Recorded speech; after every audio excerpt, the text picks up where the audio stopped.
Have you ever found yourself just sort of going through the motions, or maybe constantly feeling that pressure, those expectations about who you should be? It's a feeling, well, it resonates with so many of us, right? This kind of quiet battle against predefined roles.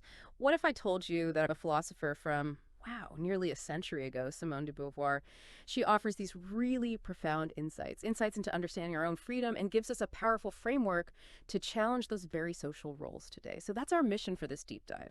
We want to explore the core ideas of Simone de Beauvoir's existentialism and her feminism. We've gathered a really rich stack of sources you've provided us with, and we're going to try and show how her radical ideas aren't just, historical footnotes. They're actually profoundly relevant to the choices you make right now. Absolutely. Her work isn't just abstract theory. It's more like a lens that helps you see how those invisible pressures, the ones telling you to be a certain way, are often just, well, historical constructs. And crucially, it shows you how you have the power to redefine them. Starting right now, Beauvoir didn't just imagine a world of radical freedom. She really laid the philosophical groundwork for it, Wow. helping us understand individual liberty and how social roles get shaped. It's all deeply intertwined with personal and societal change. Okay, so let's unpack the woman behind these really groundbreaking ideas. Simone Lucie Ernestine Marie Bertrand de Beauvoir, born in Paris 1908, died 1986.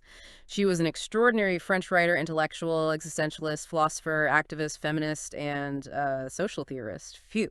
She had this huge influence on both existentialist feminism and feminist theory generally. But given how radical her philosophy was, what about her early life? Do the sources tell us much about what forged such an independent mind? Oh, yeah, that's a great question. Because what's really fascinating looking at the sources is the kind of tension she grew up with. She was born into a traditional Parisian family, but one that was actually losing its money, facing financial decline. Her father, he was a lawyer, and he apparently sparked her love for literature. And he famously said, get this, Simone thinks like a man. A Wow. comment that, well, the research suggests she actually kind of enjoyed. See, he believed academic success was really the only way for his daughters to escape poverty. So maybe unintentionally, he ended up fueling her intellectual drive and her independence right from a young age. Right. That early intellectual spark, kind of pushed by her father's encouragement, it definitely set her on an amazing academic path. It led her to the Sorbonne, which is where she met, of course, Jean-Paul Sartre. And what an intellectual force she was. I mean, in 1929, just 21 years old, she became the youngest person and only the ninth woman ever to pass the really tough aggregation exam in philosophy. And she got second place, right behind Sartre, who came first. It's hard to even imagine the energy of those early intellectual debates, isn't it? Absolutely. Their partnership, their intellectual sparring, it was legendary. But it was her own distinct voice, her own ideas that would become so incredibly crucial. So after this formative period, Beauvoir's thinking really starts to crystallize around existentialism. And at the heart of it is this really powerful concept for us today. Existence precedes essence. Okay, so what does that actually mean for you, in your daily life? It basically tells you that you aren't born with some predefined purpose or a fixed personality, no set of unchangeable characteristics. Instead, you construct yourself. You define who you are through your choices, through your actions. Think of it like an empty canvas you're constantly painting on, not a pre-printed picture you just color in. Every choice you make is a brushstroke. And that changes everything, doesn't it? I mean, that feeling of being pressured to fit a mold.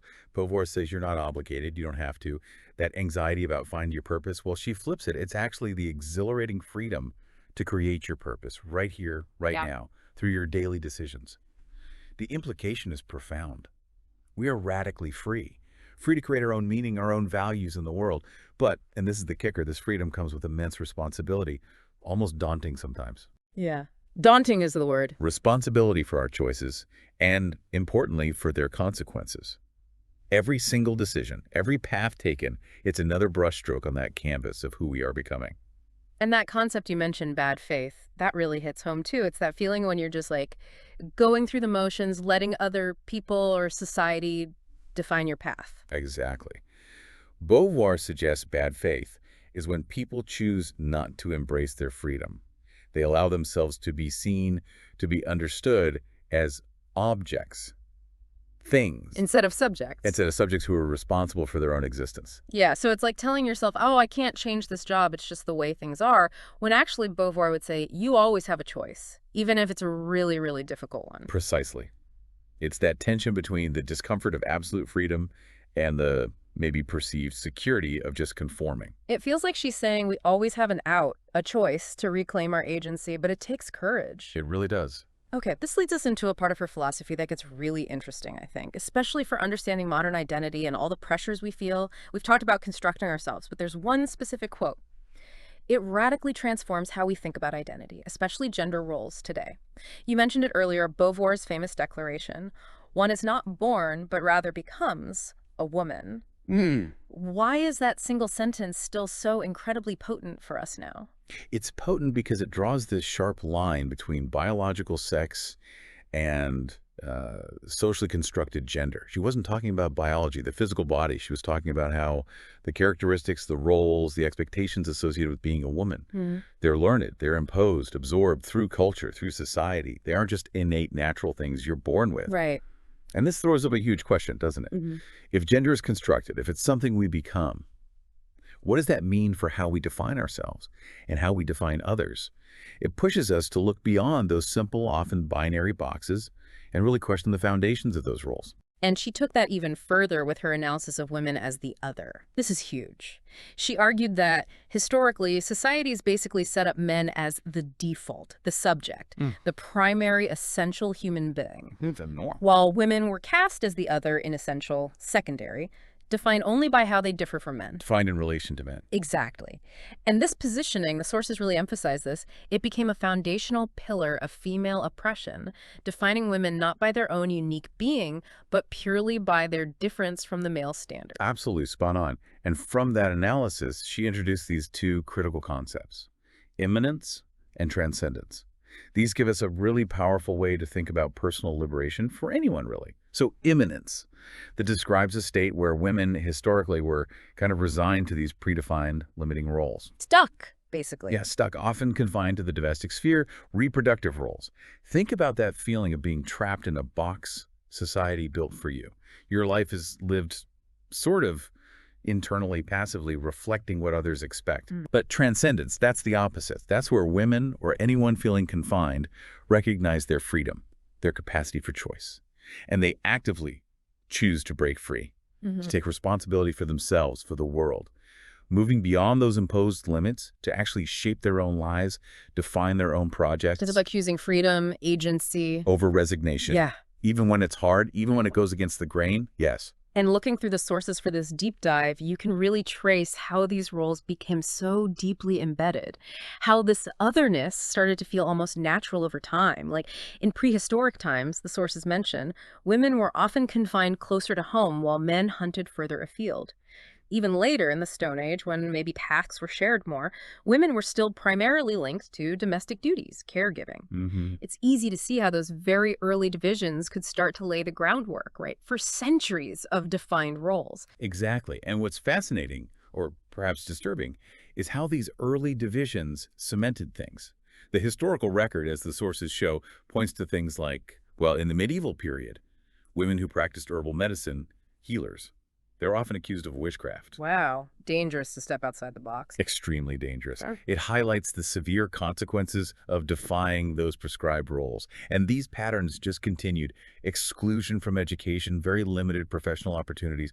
All of it constantly reinforced this idea of woman as the other, making that leap into transcendence incredibly difficult for centuries. And it wasn't just about the roles themselves, was it? The research also clearly shows how these ideas were constantly propped up by pervasive myths about femininity.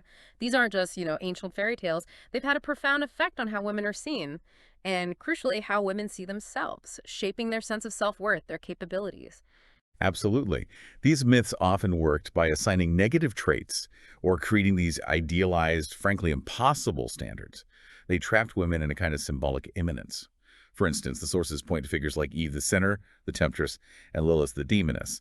Both paint women in a pretty negative light. Right, assigning blame or danger. Exactly. Then there's the psychoanalytic idea of penis envy, which some thinkers interpreted, perhaps controversially, as women desiring not the organ itself, but the authority or social power associated with man. Okay. And then, of course, the huge one, the relentless imposition of idealized beauty standards, which is still incredibly powerful today, isn't it? It becomes this potent form of control. It really raises the question, how do these manufactured ideals still shape our understanding of femininity? How do they push women towards this often unattainable quest for perfection? It's staggering how persistent these ideas are, and Beauvoir directly critiqued this, pointing out how the male body is so often seen as the universal standard, the default human form, whereas the female body, in contrast, is frequently viewed as a sort of copy, maybe with defects, or as an obstacle, even a prison, often reduced solely to being an object of desire, or for reproduction. Yeah, the sources mentioned Naomi Wolf's observation too, right? About how when women escaped the feminine mystique of the home. The myth of beauty invaded that lost ground, escaping one cage only to find another. Precisely. So all of this critique, this analysis, it brings us to Beauvoir's absolute landmark work, The Second Sex, published in 1949. This book wasn't just commentary. It was a fundamental challenge to pretty much everything we've just discussed, a powerful call for what she termed a moral revolution based on her existentialist feminism, truly revolutionary for its time. It really was. And interestingly, this foundational text faced challenges right from the start, which is quite telling. The first English translation, which came out quite quickly after the French original, was apparently rushed and, well, inadequate. The sources say it actually distorted its message in significant ways, leading to some misunderstandings of her arguments. Well, Yeah. It wasn't until 2009, decades later, that a more accurate, complete translation was finally produced. It really underscores how important it is to engage with these foundational texts properly, in their full nuance. Imagine such a key work being partly misunderstood for so long. absolutely. And despite those early translation issues, The Second Sex had this direct, immense influence on second wave feminism, didn't it?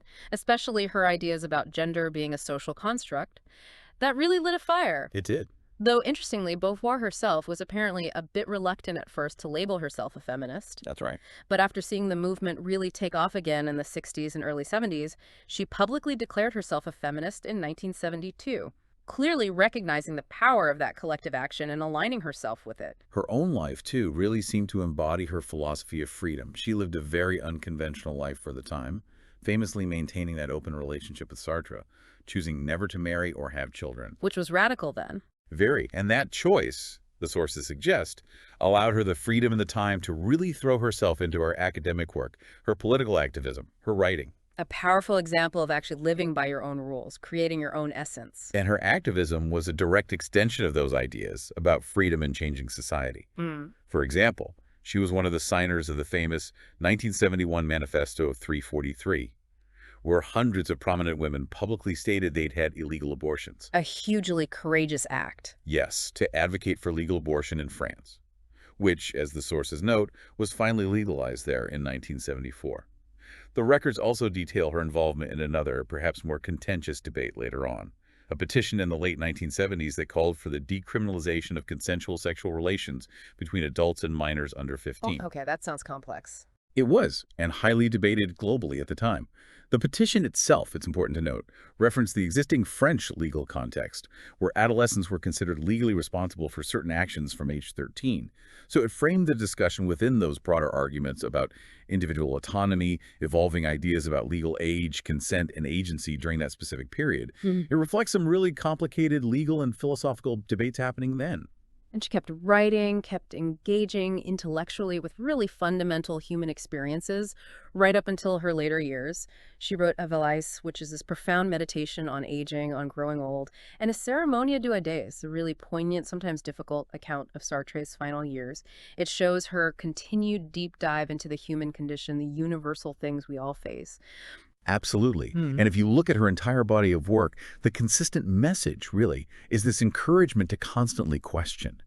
Question the origins of social norms, question why things are the way they are, and crucially, to recognize our own power, our own agency, in challenging and maybe even transforming those norms. Her life and her writings are just this powerful testament to living out your philosophy, pushing boundaries. So wrapping this up, what does all this mean for you listening today? Simone de Beauvoir's ideas about existence precedes essence, that powerful idea that you create yourself through your choices, her concept of gender as a social construct, her analysis of the other, These are incredibly potent tools still. They give Hmm. us a framework, a way to question those external expectations, to understand our own agency better, and maybe to work towards a world with more freedom, more genuine equal opportunity. They tell us that yes, we're born into a world full of inherited meanings and structures, but we are not absolutely defined by them. We have a say. Exactly. Her work isn't just dusty history. It's like a living lens you can use right now Mm-hmm. to examine the pressures shaping your life, where they come from. It empowers us to understand that while, yeah, we're born into existing structures, existing norms, Mm-hmm. our individual choices, our actions, they are crucial.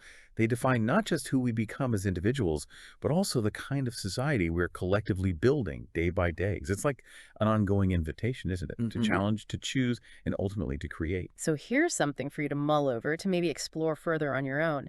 If freedom, as Beauvoir suggested, only truly exists when everyone is free, what responsibilities do we each hold right now in dismantling the otherness in all its forms that still exists in our world?